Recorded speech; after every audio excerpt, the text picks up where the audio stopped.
La ciencia de la semiótica, por Charles Sanders Peirce. 2. Presentación. Interpretantes para Charles Sanders Peirce. Semiótica e ideología. En la década del 1900, en momentos en que Ferdinand de Saussure, en sus históricos cursos sobre lingüística general, concebía la semiología como una ciencia por constituirse, definiendo su objetivo como el estudio de la vida de los signos en el seno de la vida social, el filósofo y lógico norteamericano Charles Sanders Peirce afirmaba: por lo que sé, soy un adelantado en la tarea de despejar el territorio para abrir camino a lo que denomino semiótica, es decir, la doctrina de la naturaleza esencial y las variedades fundamentales de la semiosis posible. Desde el momento en que sus fundadores formularan estas proposiciones inaugurales hasta hoy, el recorrido de la teoría de la significación fue particularmente dificultoso, y su desarrollo estuvo signado por la incorporación de las más diversas corrientes de pensamiento que, si bien en parte permitieron cierta revitalización de la problemática, determinaron de manera predominante un proceso de absorción acrítica de numerosos vicios de razonamiento. En una compleja malla de intercambios con diversas variantes del conductismo y un trasnochado racionalismo a priorista, la semiótica llegó a perder el sentido originario contenido en el perfil que trazaron Peirce y Saussure hasta tomar la forma de un verdadero caleidoscopio teórico y convertirse en la expresión de un caótico universalismo interdisciplinario, del cual no pocas introducciones actuales al tema constituyen manifestaciones elocuentes. La fecunda diversidad que determinó su autonomía inicial a partir de la lógica y la lingüística produjo, por desplazamiento e inversión, efectos anárquicos y desorganizados, que durante más de 50 años de transacciones con distintas regiones de las ciencias sociales, carecieron de una matriz teórica y terminológica homogénea. Al proceso centrípeto de desagregación interna, se sumaron los estancamientos y contramarchas propios de un periodo de crecimiento crítico. Hordas de lingüistas y aficionados al estructuralismo retornaron de 10 años a esta parte el proyecto del sabio ginebrino. Las leyes que la semiología descubra serán aplicables a la lingüística. La lingüística no es más que una parte de esta ciencia general. Procediendo a una segunda inversión retardaria. En un reduccionismo que desnaturalizó totalmente la gran abstracción creadora de Saussure, llegó a considerarse a la semiótica una parte de la lingüística. Si sumamos a lo precedente la casi total ignorancia del aporte de Charles Sanders Peirce por parte de quienes se hicieron cargo de la tarea del desarrollo de la disciplina, tendremos una idea del accidentado panorama en el que se hace necesario proceder a un verdadero reordenamiento conceptual, aún a riesgo de quedarse con algunas pocas premisas y no muchas conclusiones. Una primera acción tendiente a superar el galimatías debería orientarse a eliminar de raíz la tradición empirista que con mares de tinta inundó desde sus comienzos las elaboraciones de la teoría de la comunicación. La multiplicidad de denominaciones expresa elocuentemente la sobredeterminación conceptual que marcó la infancia de la semiótica y que encontramos implicada en las repetidas e inconducentes discusiones neoescolásticas referidas a sus derechos jurisdiccionales.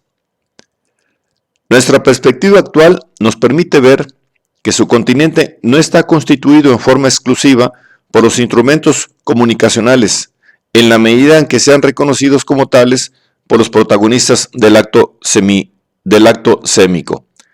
Eric Buissens, por los sistemas de comunicación distintos de los lingüísticos, por las grandes unidades significantes del discurso, semiolingüistas, o por los sistemas de significación no comunicacionales, culinarios, rituales, de parentesco, arquitectónicos, etc., ni aun por todos los objetos y hechos del universo hasta sus confines, como lo proponen algunas corrientes compendiadoras y enciclopedistas a través de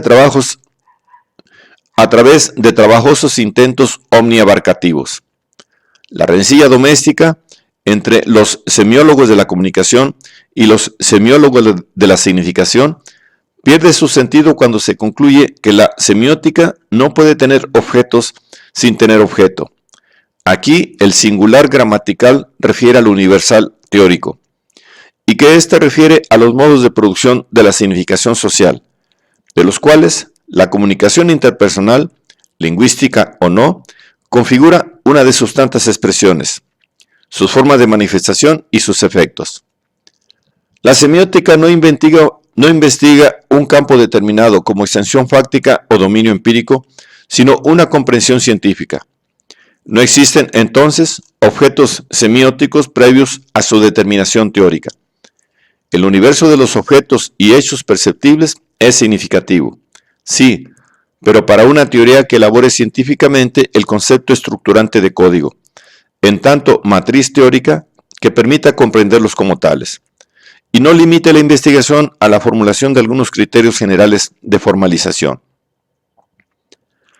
Paralelamente al campo conflictual intrasemiótico, del que hemos propuesto algunas alternativas, asistimos al avance de un pensamiento neorracionalista de gran difusión local, dedicado a la producción de una teoría de la ideología, como investigación de las condiciones de la reproducción de las estructuras determinantes de la sociedad, dando por descontado, en la mayor parte de los casos, el conocimiento de la organización y la dinámica propia de las mismas condiciones reproductoras a las que se alude, es decir, los sistemas de representaciones colectivas, las formas en que los hombres toman conciencia de las contradicciones reales o los cúmulos de errores tenaces, según la terminología adecuada a cada uno de los contextos problemáticos.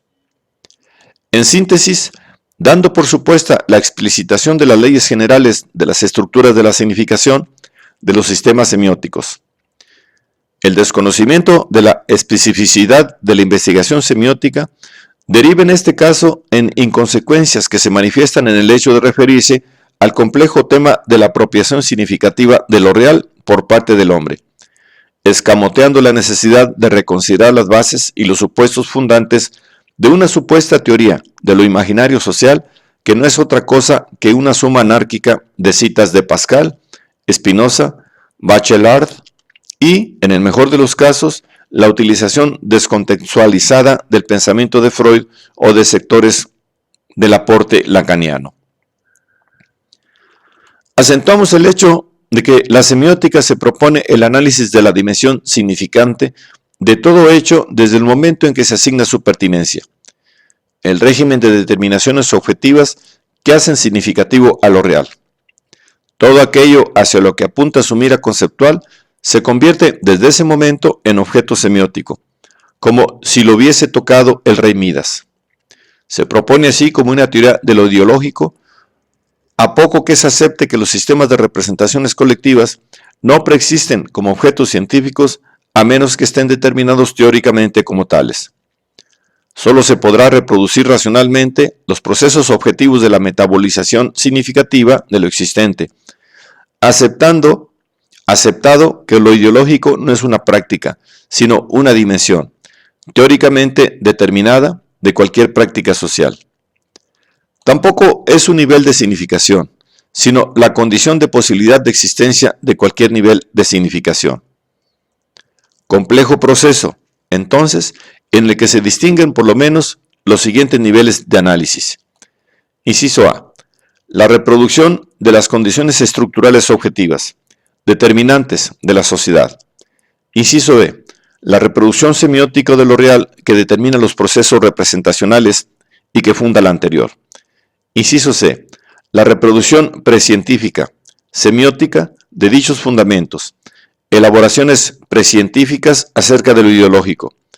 Inciso D. La reproducción científica, semiótica, en el sentido de Marx, producción de concretos de pensamiento. De B, que incluye a C, ambas constituyendo condiciones de A, o sea, la semiótica. Inciso E, la autorreflexión epistemológica de la semiótica sobre la mecánica de su autorreproducción y autocorrección científica, en el análisis de formaciones ideológico-políticas concretas. Y F, la determinación de la reversión de C en la estructura ideológico-política considerada. En oportunidad de su autocrítica, la semiótica se constituye necesariamente en una metasemiótica. Cuando investiga el sentido de su propia existencia o desarrollo y de sus conflictos, cuando se otorga un metadiscurso epistemológico que estudia las condiciones históricas y actuales de sus propios mecanismos reproductivos, se propone sus interpretantes característicos. Su objeto incluye la investigación de sus mismos procesos de reproducción en un consciente recorrido autoepistemológico. Por definición, la semiótica no acepta, con respecto a la validez de sus conceptos, legislaciones exteriores a las que surjan de su propio campo. No le preocupa si su marcha es continua o discontinua, dado que ella, como doctrina formal o cuasi necesaria de los signos, en el lenguaje de Peirce, tiene que bucear por sí misma las determinaciones de su procesamiento ideológico histórico, de su permanencia positiva. Su propia historia demuestra que en su dominio no hubo rupturas salvadoras, sino olvidos selectivos y sintomáticos que pudieron llevarla al borde de una amnesia epistemológica. Pero toda marcha científica nos ofrece los signos de alguna ceguera temporaria que la lleva luego, a partir de haberse propuesto un proyecto, a detectar la determinación de las coordenadas presentes y, consecuentemente, a rechazar todo juicio exterior, extracientífico, acerca de sus propias verdades. La autolectura de la semiótica es, en sí, proposición, desde el presente de su sentido anterior, y los parámetros que lo determinen adecuadamente no pueden derivar de otra cosa que de una lectura consciente de las condiciones políticas de su propio lugar interpretativo. La posibilidad de otorgar algún valor a una mirada retrospectiva tiene que pasar, a riesgo de caer en un anecdotario inconducente, por una cabal comprensión del campo conflictual actual, síntesis dentro de la cual los conceptos recuperados van a integrarse. Este campo, externamente político e internamente teórico, es el que determina las condiciones de toda interpretación al proponer una malla de equivalencias simbólicas que proveen de un espectro homogéneo de significaciones. La atribución de sentido deriva, así, de una sugerencia explícita que lleva a decidir cuáles son los signos mutuamente convertibles de un texto semiótico, el de Peirce en este caso, en las circunstancias presentes. Proponer equivalencias, decidir una pertinencia y no otra, en un orden y no en otro, adscribir a tal o cual tipo de selectividad, otorgar en síntesis un sentido. Efecto permanente del productor semiótico como tal, dimensión ideológica del sujeto.